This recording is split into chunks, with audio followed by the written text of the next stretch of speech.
Kepala Dinas Pendidikan Provinsi Sumatera Selatan menegaskan pada saat pelaksanaan penerimaan peserta didik baru tingkat SMA tidak ada aktivitas jual beli bangku sekolah.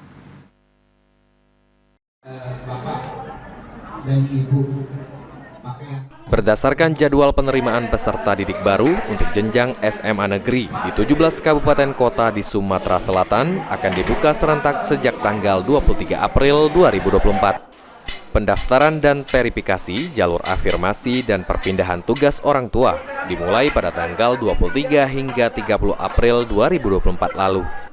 Dilanjutkan pendaftaran jalur zonasi dan verifikasi pada tanggal 3 hingga 18 Mei 2024. Sementara pendaftaran dan verifikasi jalur prestasi baru akan dibuka pada tanggal 20 hingga 29 Mei 2024. Sutoko, PLT Kepala Dinas Pendidikan Provinsi Sumatera Selatan menegaskan, pada saat pelaksanaan PPDB jelang ajaran baru, tidak ada sekolah SMA di Sumatera Selatan yang melakukan transaksi jual beli bangku sekolah. Ini Pak, jelang pelajaran baru antisipasi jual beli bangku sekolah kan jadi, Pak, tidak ada. Kemarin di TVRI sudah sampaikan bahwa tidak ada jual beli bangku. Tidak ada. Berarti sudah kita pastikan. Insya Allah setelah dihimbau melalui siaran interaktif TVRI.